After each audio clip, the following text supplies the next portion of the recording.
We're on a mission from God. Wendy? Stay away! So I got that going for me. Darling? Looks like I picked the wrong week to quit sniffing glue. Light of my life. We enjoy your films. I am a human being. I thought they smelled bad on the outside.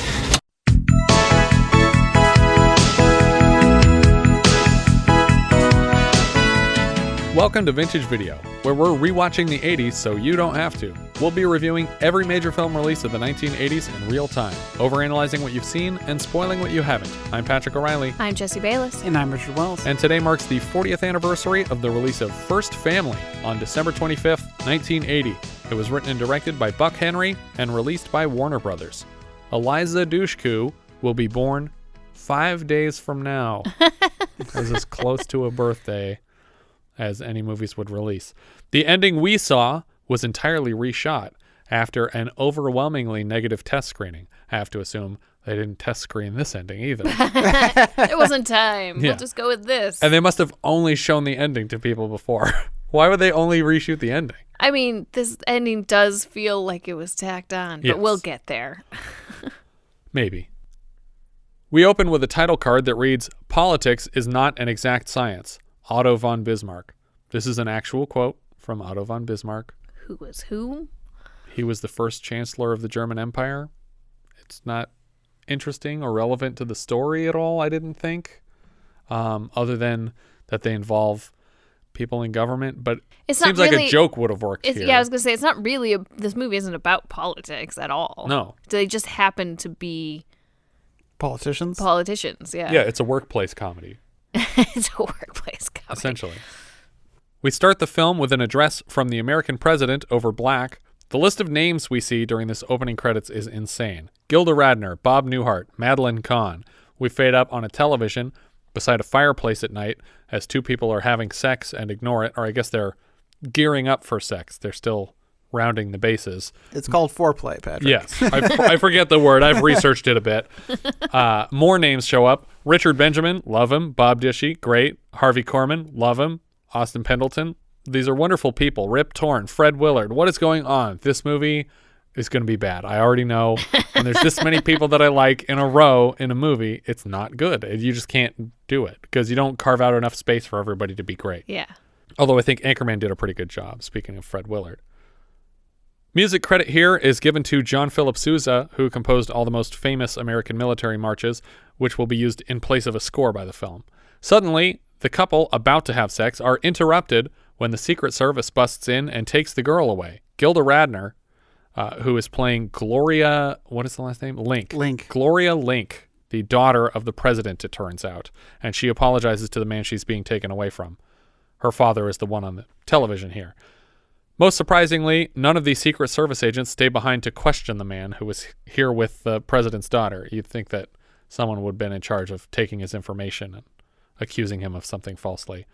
We learn from the broadcast on the television that Link won the presidential election by a slim majority over a candidate who the president and vice president were both killed in a car accident 3 days before the election, which plays no part moving forward. But the person on television says, yes, but that victory must be weighed against the fact that his opponents, the presidential and vice presidential candidates of my party, were killed in that tragic automobile accident 3 days before the election. Yet it must be remembered that nearly 30 million Americans actually voted for the two corpses. As she has walked into the White House, Gloria hits on one of the agents outside the White House doors. In the Oval Office, President Link is signing a pile of bills surrounded by various government employees and asking for details on the situation that his daughter was just extracted from. The vice president repeatedly requests to keep one of the pens from this bill signing because he always asks and he never gets anything. Link tells the agents to do a better job of keeping his daughter out of these situations. At the end of the signing, there is one pen left over, and they determine that it was meant for the senator from Rhode Island, who, like his state, is smaller than a typical senator. Get it? Link makes him jump to reach for the pen. In the East Wing, the First Lady Constance Link, played by Madeline Kahn, is lecturing her daughter Gloria on the public perception of her actions. People think she's a nymphomaniac, which makes her job harder. Gloria complains that she's 28 and she has had to maintain her celibacy since the start of her father's political career. But her mom says, as soon as his second term is over, you can start whoring it up. Nobody cares anymore. For the record, Gilda is only 4 years younger than Madeline Kahn, playing her mother here. But she's playing a 28-year-old. Yeah. Right, but she's also playing her daughter. I know. I'm just trying to explain that she's not like she's actually a child in this. She's supposed to be a full-grown woman. It's not a Gilda Radner SNL character playing a child. Yeah. Although that would have been fine, too. They could have said she was 7. I don't care. Nymphomaniac at 7. Maybe. Constance tries to set her daughter up with the ugly gay son of a member of Link's cabinet, but she doesn't seem interested. Gloria describes her ideal date, being gang raped by a team of strangers. We cut to the arrival of the delegation from Upper Gorma at the United Nations. The American ambassador, Spender, is moderating a vote with the ambassador from UFAR, which I don't think we ever get spelled out what UFAR stands for. Right, but they're supposed to be some sort of Middle Eastern country. country. Some Middle Eastern oil-producing country. When the UFAR ambassador blows his nose loudly, Spender makes a comment about it, and the UFAR guy just starts going off on him. The same joke for the rest of this scene is that Spender says something racist, and then UFAR responds through a translator saying something vulgar. So a translator is forced to recite this vulgar insult monotonously. Please inform my distinguished colleague that such epithets are better reserved for the savages he so obviously represents. يريد حضرتك أن تعرف أن هذه القذارة محجوزة فقط للوحوش الذين تمثلهم. بمناسبة تصدير النفط من الدول العربية إلى الشعوب الأمريكية. Considering the amount of oil exported by my country to his country. السفير وحكومته يعرفوا أي قطعة من جسمي ممكن يلحسوا.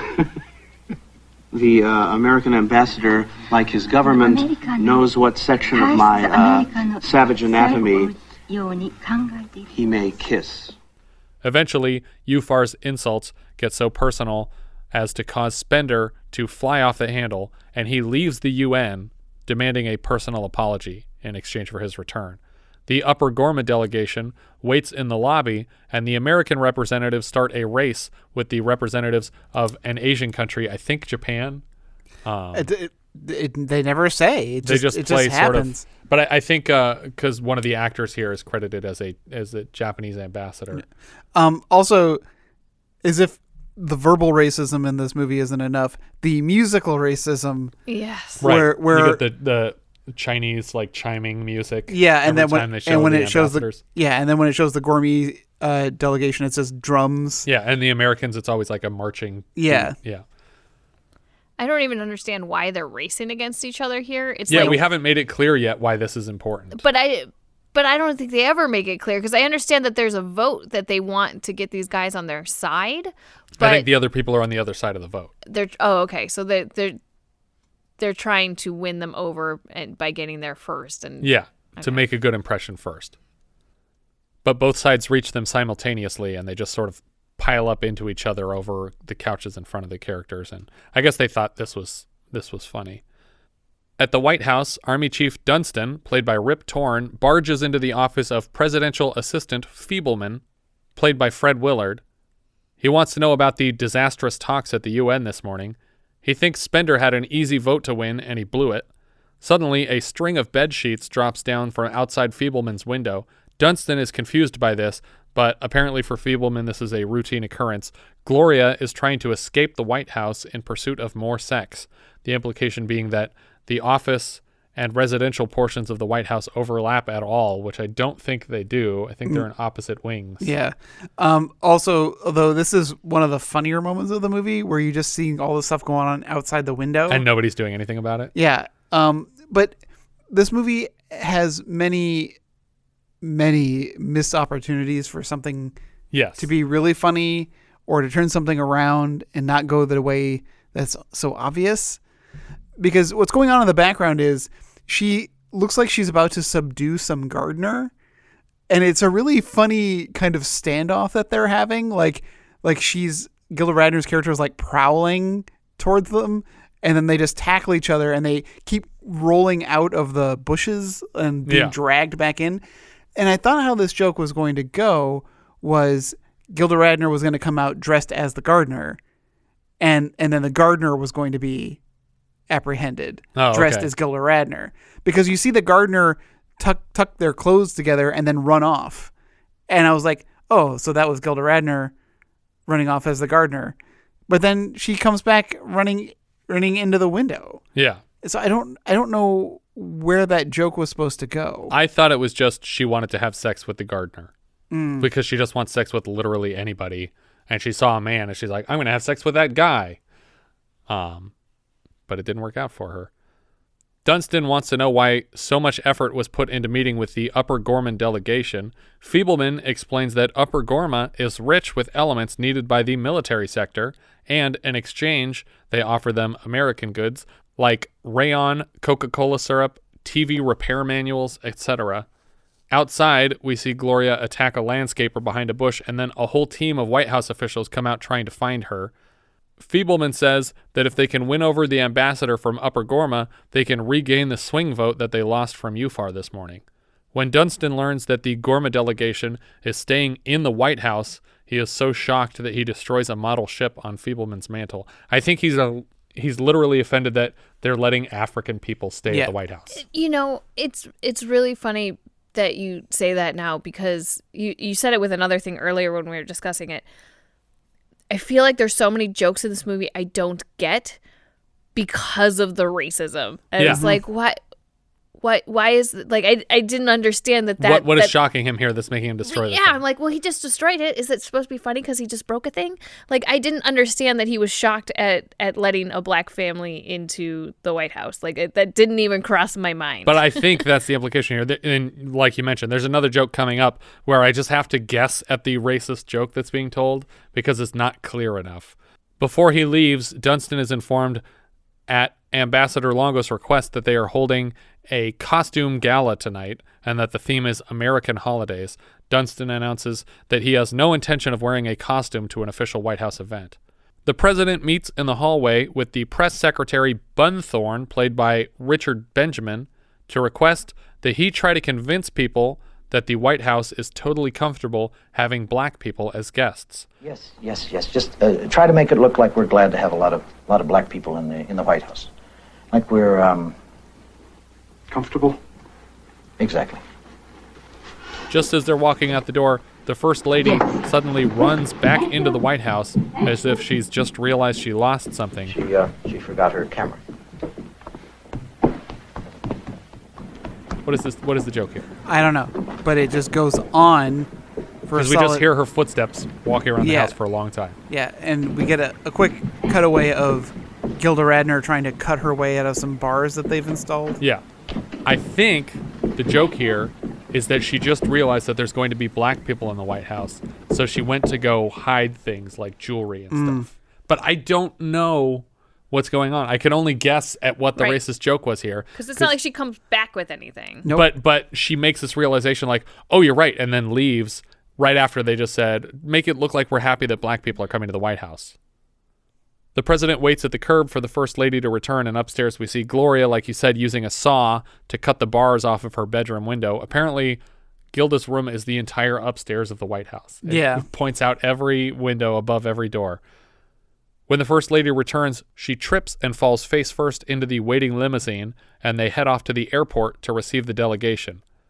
On the incoming plane, Ambassador Spender has fallen asleep and awakens to the sound of liquid pouring.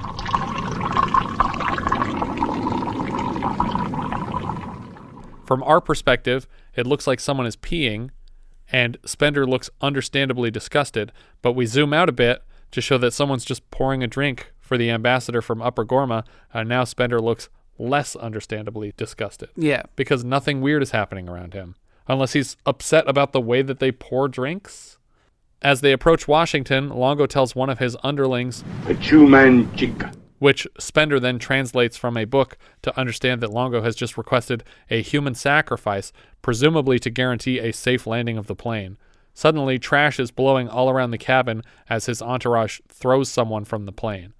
We watch the person plummet and eventually land outside the airport where the president is awaiting their arrival. A red carpet is rolled out for Longo and his delegation to approach the president.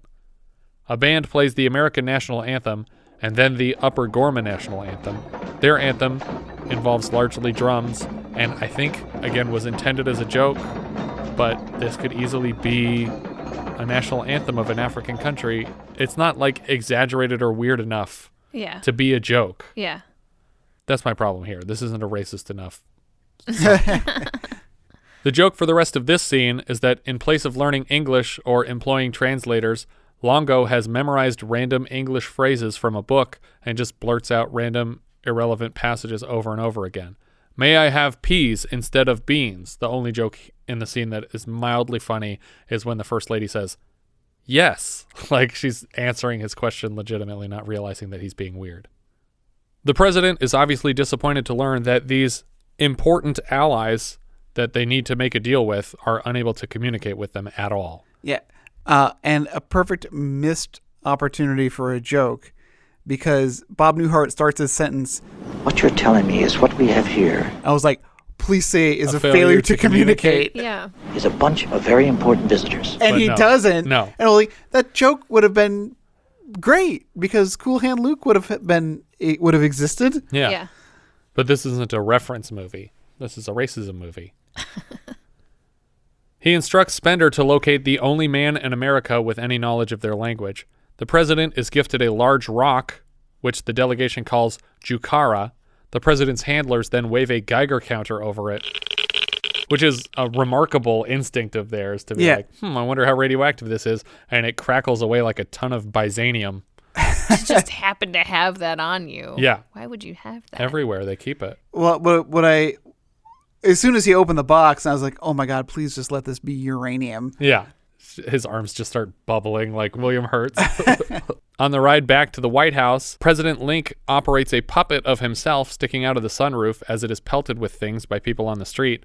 When the puppet's head eventually is knocked off, it rolls down the street, terrifying people. So my assumption is I'm not entirely clear if it's supposed to look more real than it is, or if the joke is that it doesn't look real, but people think it's real.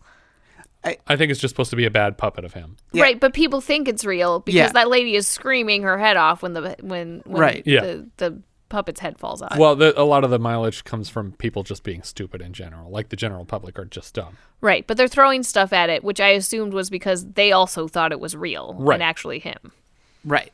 And I imagine also that when this vehicle is moving at a relative speed down the road, you can't really tell for sure. Maybe.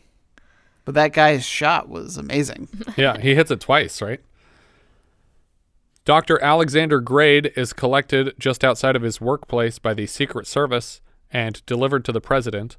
When Grade is let in, he finds President Link in a George Washington costume for the party.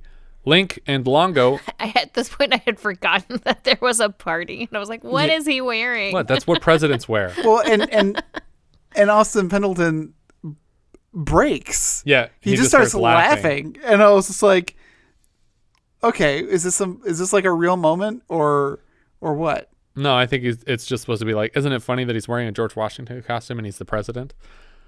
Link and Longo are brought into a press conference. Link is still in costume. Grade is asked to translate a message from Longo. As the letter is read to the press, Link is surprised to learn that Longo expects a visit in return and intends to offer them every amenity, among other promises. And we solemnly give our promise not to eat them. This joke comes very close to being funny until it is retracted as a Hawatuni. Hawatuni. Oh, a joke. The ambassador was making a Hawatuni joke. And a very amusing Hawatuni. Yes. And how about the going to Gorm part? That was not a Hawatuni, sir. Here's an exciting moment. This is the first of 2 times that I laughed out loud in the film.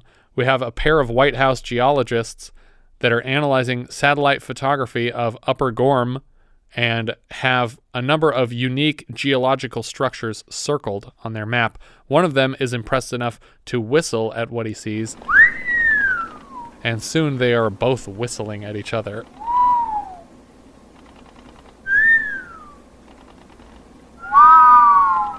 And Spender is standing with them, and he's just confused, like, what are you guys whistling at? I don't understand. We cut to the dinner, where the president's family are all dressed in powdered wigs. Others are in Native American or pilgrim garb. Gloria is sitting opposite the translator, Dr. Grade, and makes flirty eyes at him as she fillets an enormous carrot she found somewhere.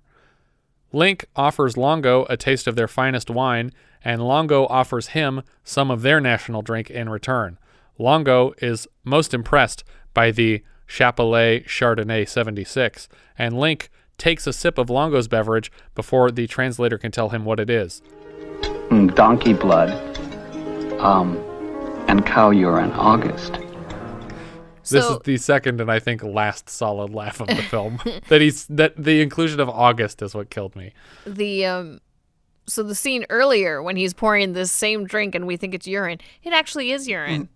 Oh, when he's drinking it on the plane. The plane, yeah. Now, this is, for me, this was another missed opportunity for a really funny twist on the joke. Because how the scene is played is Bob Newhart gets up and leaves to go throw up. Yeah. Which I think is too obvious.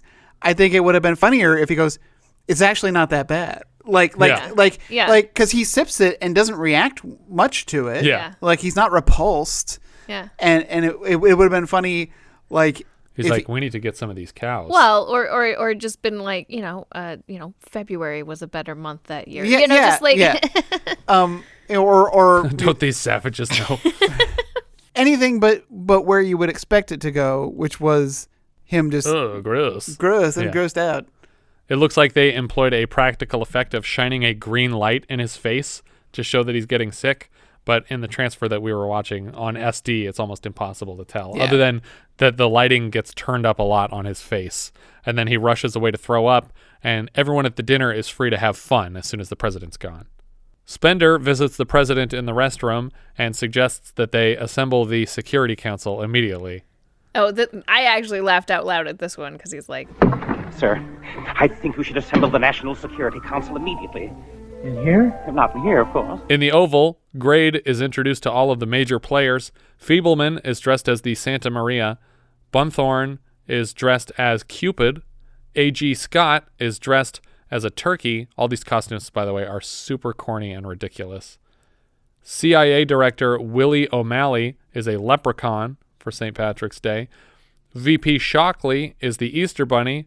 SecDef Springfield is a Christmas tree. Secretary of State Regal is, and this took some research on our part, he's Father Time. He's in a white robe carrying a scythe and a baby for New Year's. But when we first saw it, we were like, my first guess was that's baby New Year's that he's holding, but why is he an old man with a scythe? And then we looked it up, and that's the official mascot of New Year's. I've never seen it before. I guess that is the representation of Father Time who would represent New Year's. But I thought Father Time was like... he had a clock on his necklace. Yeah, he does. Yeah, boy. Sorry, never mind. It's Yoo-Hoo and Friends. It's a cartoon that Jesse worked on, where Flava Flav did a voice on it, and he was Father Time on the show. The last costume is Army Chief Dumpston as an enormous jack-o'-lantern, and all the costumes take a seat and listen to a speech from President Link. He tells them that he was basically ambushed with the news that he'd be headed to Upper Gorm, and he tells them about the rock that he received as a gift from the delegation. Evidently, it's a chunk of rock from their sacred volcano on the island called Giacomo. They perform some tests on the rock, and it is high in uranium-238. They suspect, based on these satellite images, that the Gormese may have nuclear capability. The entire group in the Oval Office vote that Link should go through with the visit because they're basically worried that these people are going to nuke the country if he doesn't go. But they end up all going with him, so... Yeah.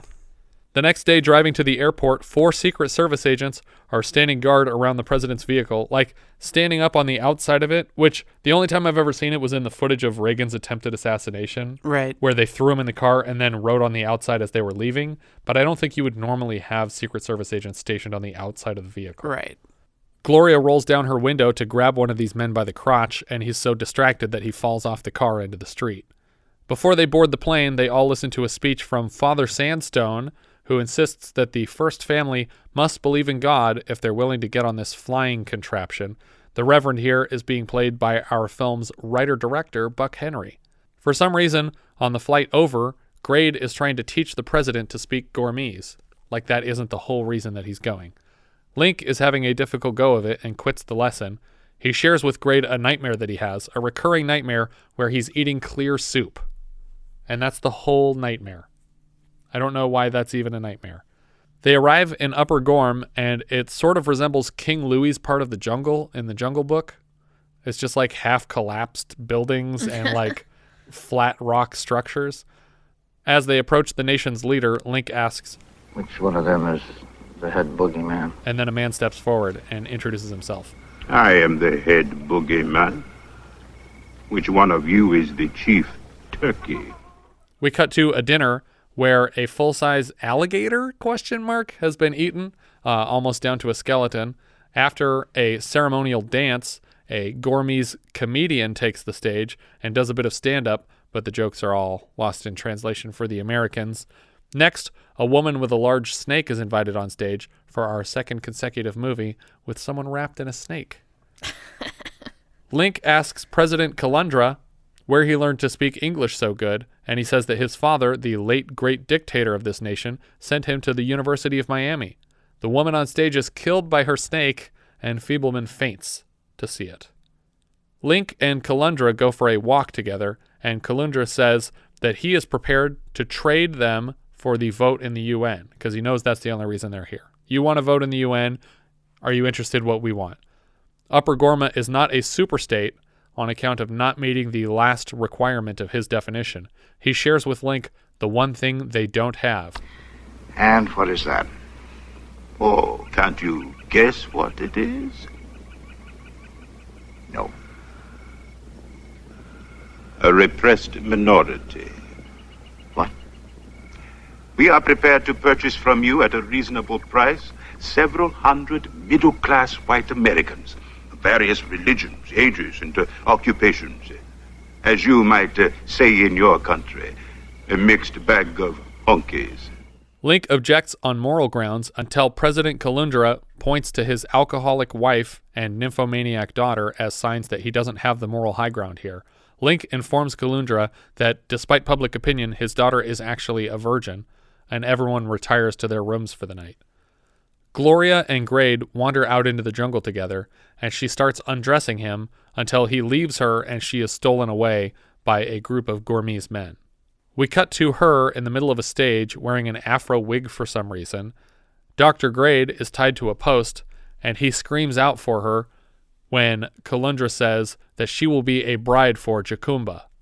They turn a gear to lift a statue with a huge erection from underground. Apparently the deal is she has sex with this statue, and that will stop the volcano from erupting, maybe? Like Joe versus the Volcano style, but it also guarantees them a prosperous year in terms of crops. He shows President Link the results of their prosperous farming, and their fertilizer renders plants of enormous proportions. They're like 10-foot-long carrots, celery as tall as trees. In Link's head, he's hearing all the awards that he'll be getting for bringing this technology back to America, and immediately we cut to Link signing a deal with Kalundra, locking in the UN vote, presumably in exchange for those American slaves and information leading to the mass production of this magical fertilizer. I chuckled at a joke in this where when the president signs his document, they come in with the ink drying rollers. Yeah. And then when Kalundra signs his... They just push the person's head? Yeah, they just roll a person's head back and forth on it. But why did you laugh soak at up that? Because it's a little funny. I don't know what's funny about that. It's funny because that's a ridiculous way to do what they were doing with the other tool. That's why. Okay. You got it now? Nope. That's weird. You should be laughing. Keep in mind, it was after so much other stuff has happened. No, you're desperate. I get it. I was like, that's a funny gag. Yeah. I'll give it to him. I don't know. I think that one came up and I'm like, what? And I wanted to turn it off. Apparently, nobody else in government has been able to read what the treaty says because it's entirely in Gormese. Why would you sign it without Grade reading it? Well, he knows what it says because he spoke with the guy who they made the contract with.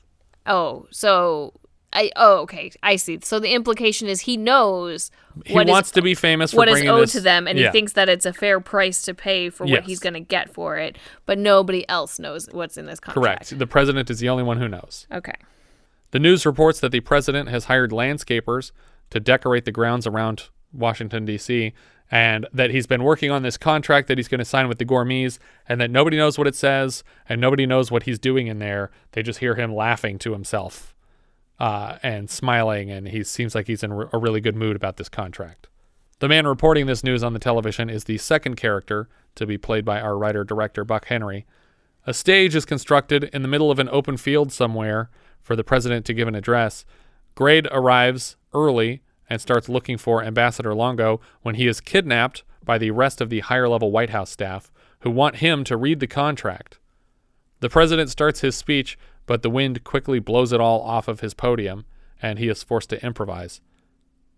Grade is handed the contract and asked to read it to the men in the car with him. The president's speech transforms into just a retelling of random events of his childhood, and suddenly it's about how when you're a child, things seem bigger, and he seems on his way to announce the technology that he intends to acquire from Upper Gorham. In the car with Grade, Spender learns that the contract calls for the sale of 1,500 Americans. Spender starts the car, and Grade says that the citizens are being traded for 20,000 gallons of fertilizer, but Grade reads it as shit from the contract, and Spender assumes that the president has just gone completely crazy and agreed to trade Americans for feces. He guns it for the stage, where the president is now promising gargantuan fruits and vegetables and sounding like a complete madman. Feebleman and Bunthorne try to walk the president off the stage, and Spender's car ramps up the side of the stage, and ultimately it is the First Lady and daughter who are able to pull the president out of the car's path. When it lands on the stage, though, the platform cracks in half and launches the first family into the sky, and it's also throwing barrels at all the TV cameras, so the cameramen are shutting off their cameras and falling off the platform. So, it just occurred to me, this island that they're from has all this, like, some sort of radioactive material on it. Is that why the food is enormous? I think that's the implication, yeah. And so this fertilizer has some sort of power to make the food enormous because it's been, like, I feel like it wouldn't be safe to eat, I guess that's what I'm getting at. It might be huge, but you can't eat it. Yeah, but it's also like late 70s, early 80s view of like radiation can give you superpowers and make things magically grow. But maybe it's also like the mushrooms in our last movie, though. It doesn't affect the natives in the same way that it affects foreigners because they've been having it for generations. That night, the Supreme Court meets in a secret session. The first family is all here in casts and bandages. The justice asks about the contract and how to void it, if at all possible. Spender has a plan. The last thing that the camera saw before they shut off was the car destroying the podium. The Americans haven't heard what the contract included, and they don't even really know what happened after the accident. The Chief Justice of the Supreme Court makes a bold declaration to avoid a lengthy impeachment trial. Mr. President, it is the decision of this body that in order to save this nation from the embarrassment of a long and painful impeachment, and in the interest of preserving the good name of your office, and of protecting all of us from the scorn and derision of the outside world, we now pronounce you dead. An effort is made to swear in VP Shockley, and he suffers an instant and fatal heart attack under the pressure of the presidency. He never even finishes his vows, so he's never technically sworn in, though on television they claim he was president for 5 to 6 seconds.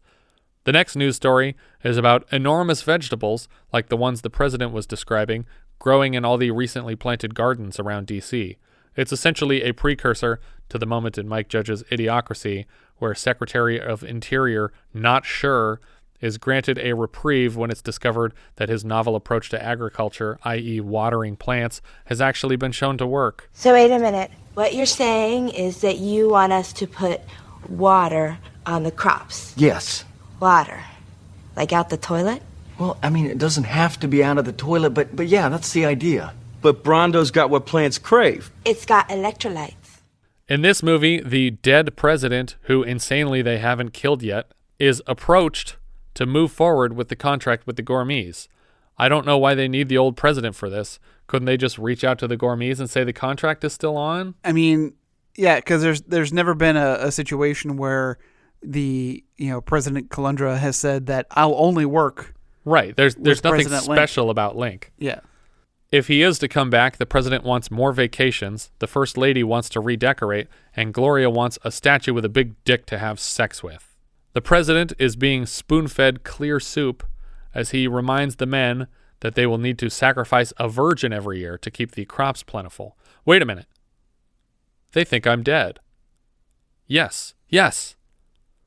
This will be the greatest sales pitch in the history of campaigns. Once every 2,000 years or so, a man of vision, a man who can work miracles, returns to lead his people. The people are so stupid that they buy into this resurrection story completely.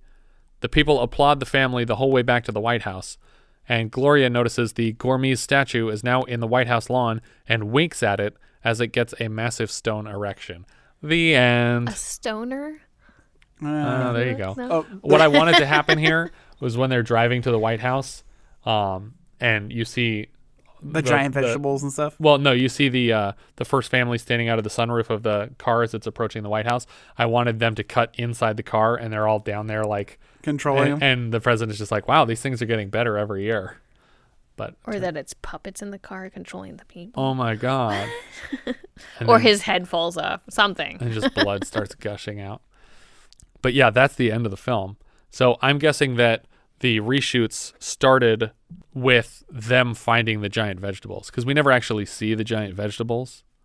We just see them run up to look at them, and then their shocked faces. We see them. We see them in Gorm. No, we see them like around DC. All They show around there's DC. like a bunch of watermelon in front of the White House, and Right, there's like matte paintings Yes, of them. yes. Yeah. But what I wanted to see was the actual props. Oh, okay, yeah. Which we don't never see actually those. see. And I kept thinking they were going to do it when they were like running up to the Capitol building, and they look over the bushes, and I just wanted just a reverse angle of a big carrot or something. Yeah. And there's nothing. They never show any of them up close. Yeah, the whole resurrection thing, like that seems all tacked on. I'm curious how it was originally going to end. Yeah, I don't know. I don't know. I hope it was just like really dark that he's like I think it was. assassinated. I think it was sadder, the original ending. But it would have made more sense if they were going to put him in hiding to kill him immediately. Because if you're just like, we now pronounce you dead, and then shoot him. And it's a really interesting location because it looks real. This tiny little house that's in the corner of a massive parking lot. Yeah, where they're keeping them like witness protection. Yeah. This movie was awful. It's really bad. Really So bad. bad. It had so much going for it in terms of cast and like. And Buck Henry's not an idiot. Say, I thought I liked Buck Henry, but I don't know. I do I'm like Buck questioning Henry. myself right This now. is a bad day for Buck Henry. I think the reshoot is part of the problem. I think that he had a lot of people saying you're not a director, and he was letting other people guide his hand a lot of the way, because it doesn't even feel like a Buck Henry script. I think he took too many notes from people. Buck Henry created Get Smart, and he wrote on that show for a long time. Like, those jokes are just funny. They're just funny jokes based on the reality of the scene that's going on. And this is in the same vein of that kind of a comedy. It's just a parody in like a government-oriented... There's no reason this couldn't have been like Get Smart, but about a president. But it's just gross. It becomes gross because Gilda Radner is reduced to this one-dimensional like sex fiend character that every comedy in the 80s had this character, and it's never been a real person, and so it's just not fun to watch. And it's not funny. It's a waste of her abilities.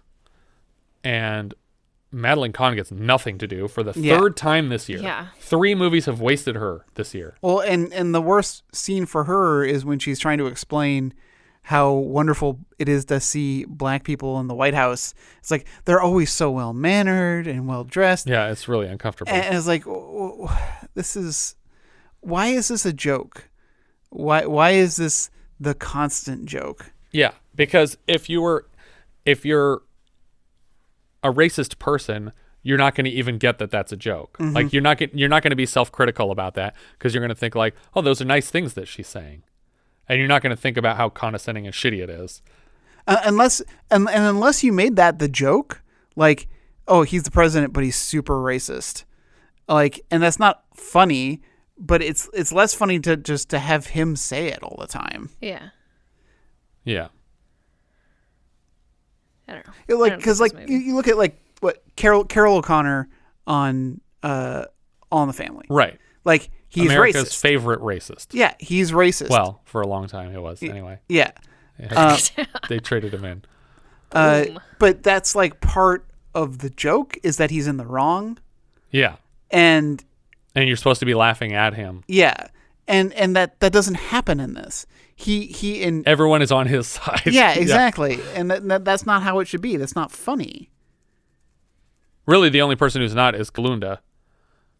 And that character doesn't get enough pushback. And I was going to say, I think there is something funny to reversing the racism and saying, hey, now in order to sell us white people, right? In order to be what like you are, sell us a minority, sell us white people.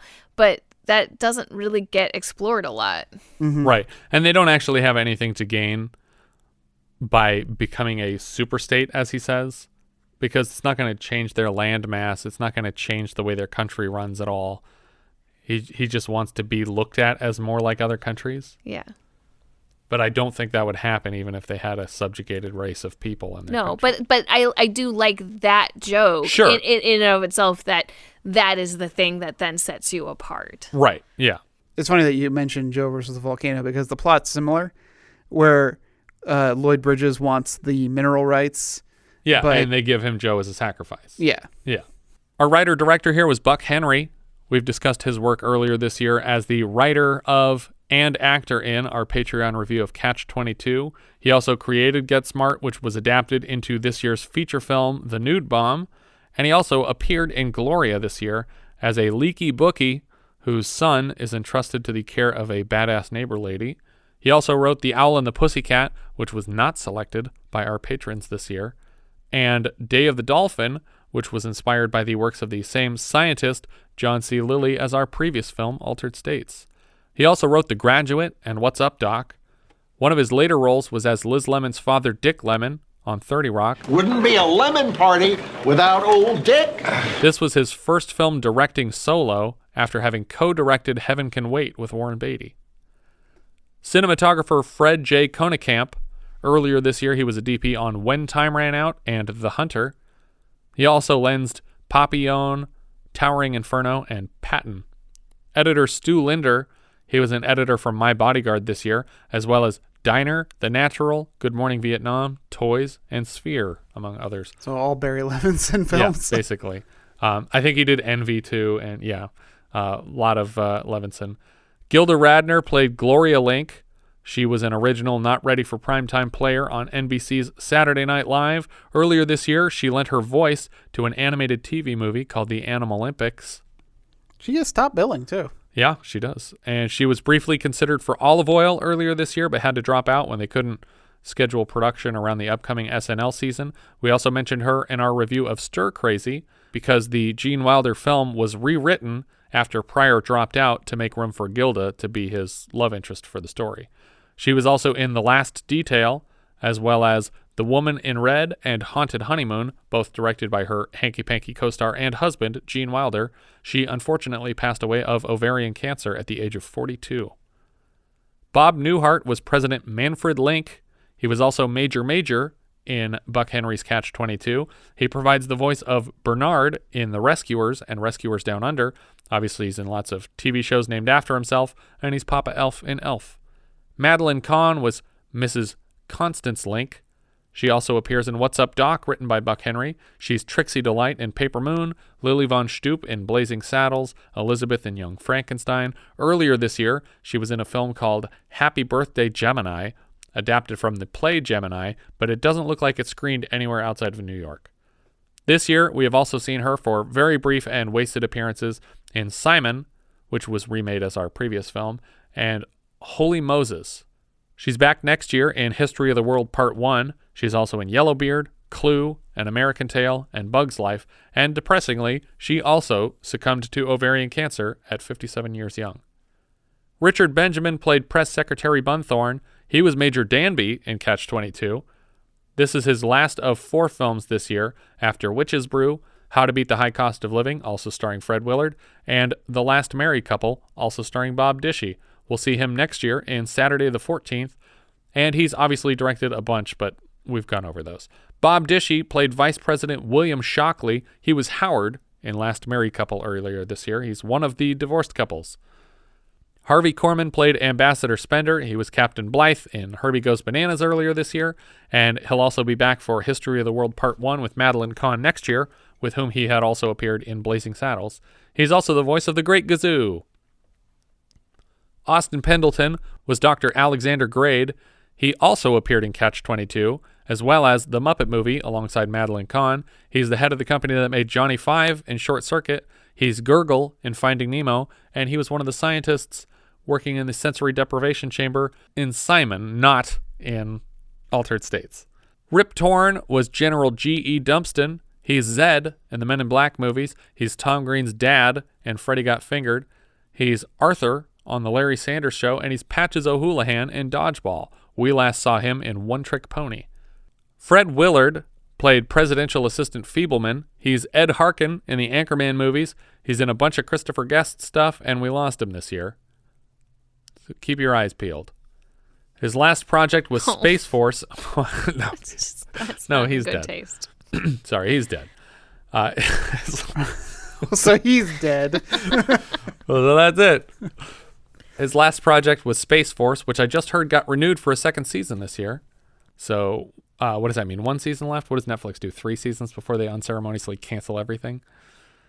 He was also in How to Beat the High Cost of Living this year with Richard Benjamin. They were 2 of the husbands in that film. Julius Harris played Ambassador Longo. He was Teehee in Live and Let Die. He's Inspector Daniels in Pelham 123, Gravedigger in Darkman, Bowen in King Kong, which I thought we were going to have like a King Kong moment in this movie for a little bit, where they were like, oh, you're a virgin? The camera points over their shoulders like everyone's looking at some giant monster that's going to come out, but it's just a statue coming out of the ground.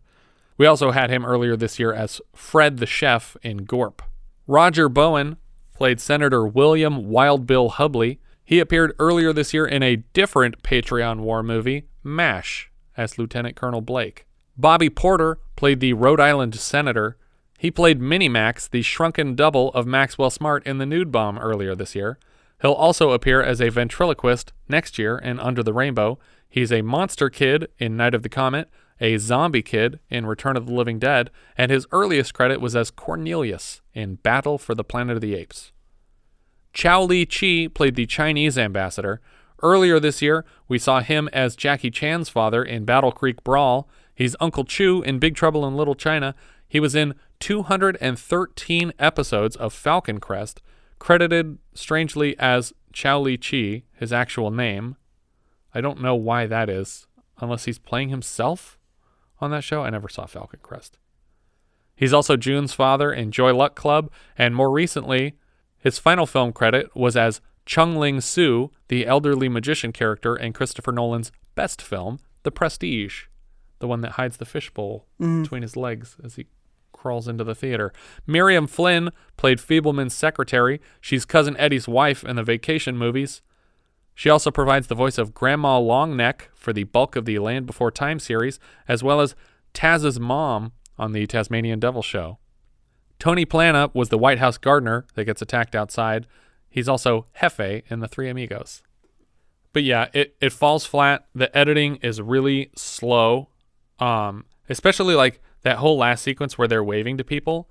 They hold on the shot of them just waving from the top of the car for like 30 seconds. And Madeline Kahn is like gritting her teeth, but just like, why are we still doing this? Why are you still rolling? Buck, like, you can cut.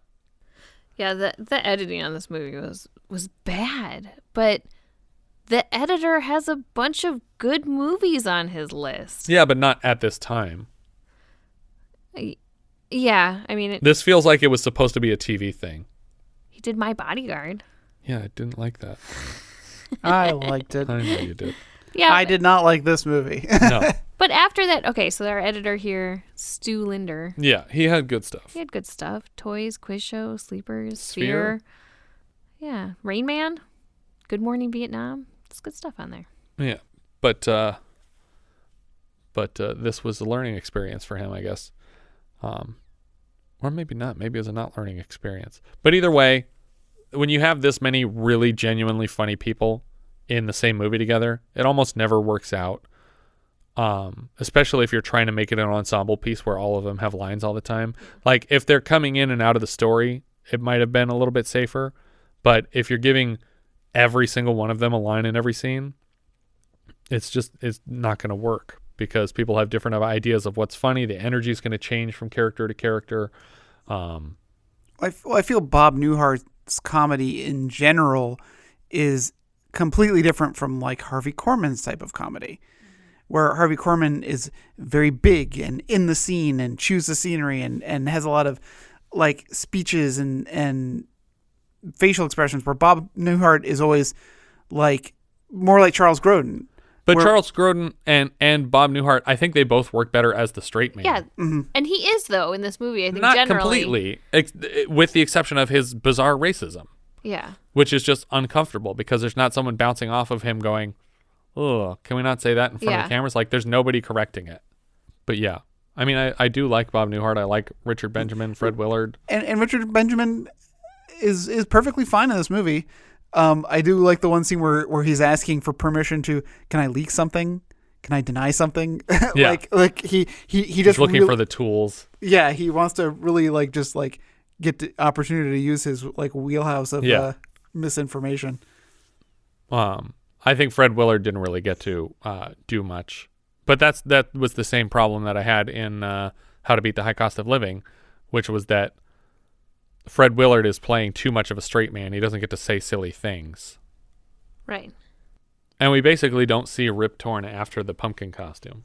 Correct. He's gone from the story there. But yeah, as soon as he said, you're definitely not going to see me in a costume later, it's like they might as well have had the whole screen flip around like a panel, like this was a TV show. Which I do believe this was originally planned as a TV special or something. There's no way this was supposed to be in theaters like this. It would need to be... How long was it, though? That's the crazy thing. It's barely an hour and a half, right? It's like an hour 34. Yeah. But there's also like stuff that's in there that couldn't be on television. So you'd have to... Yeah, I don't know. It's the longest 94-minute movie. We missed a credit. Who? Toni Basil. She was the choreographer on this movie. And I'm trying to imagine... I mean, aside from the native dancing, what other... There was a lot of that. In Upper Gorham. Yeah, no, I know, but I'm just saying that... Is that what she choreographed? I don't know, I guess. I was just thinking that now the guy who played Longo, his two movies, the one he was in Gorp and one he was in Gorham. It's interesting. But yeah, thumbs down. Oh, yeah. Way down. It's pretty damn low. I didn't really want to watch this while I was watching it, so I pretty much never want to watch it again. Yeah. I have it at 163. Out of 168. Out of 168 and it's not going to move because this is the last movie of the year. It is below Falling in Love Again and above Coast to Coast. So you have it just below the bottom of my list. Richard, where's this going? I have this at number 158. Just below Running Scared and just above Loose Shoes. Okay. I have it at 161, which is just under Up the Academy and just above Nothing Personal. But I think that's everything for First Family. If you guys have any thoughts you'd like to share with us, we are Vintage Video Pod on Twitter, Facebook, Instagram, and Letterboxd. Or as I've said before, you can find each of our full movie rankings for the year. We can also be found at vintagevideopodcast.com. Please consider rating us on iTunes to help people find the show. And if you take the time to leave us a review, we will thank you personally in an upcoming episode. If you're feeling especially generous, you can also support the show through patreon.com/vintagevideopodcast. Thank you so much for listening, and I hope you'll join us next time when we'll be discussing 1980 in its entirety with just sort of, trivia tidbits and connections between movies and stuff. It should be neat. That'll be dropping on the 31st of December, so stay tuned for that. And then we'll be jumping right into 1981 next year. We have some big plans for expansion. We'll probably go further in detail in our 1980 year-end special. Don't laugh at me. I know we're already doing too much, but we have some things that we're adding to our output, and I think it'll be fun for people. So check in. That's dropping December 31st. And what should we leave them with? What do we do here? Just the trailer for the first movie of next year? No. You know what I'll do? Your outro is going to be... The new intro? The new intro. Good call. The montage clip of our 1981 quote. Well, because I don't know if people have noticed, but the intro clip is only composed of clips movies from this year. From 1980 specifically. Yes. So 81 will need to be just clips from 1981 movies. So when you hear weird clips start playing next time, don't be concerned that you're listening to the wrong podcast. You're still listening to the only podcast that matters. It's just got new clips at the front. I'm sorry it's not going to start with the Peter Gunn theme forever. Yeah. Jesse's very upset about that. I'll try to start with a musical quote or something. I think you have to. Yeah. We'll see what we can do. Anyway, I leave you now with a montage of 1981 quotes that will be ringing in the new episodes. Kneel before Zod! You can't go! All the plants are gonna die! I'm gonna take a bath. Bad dates. I'll alert the media. Boys, keep off the moors. It's evil! Don't touch it! The name's Pliskin. No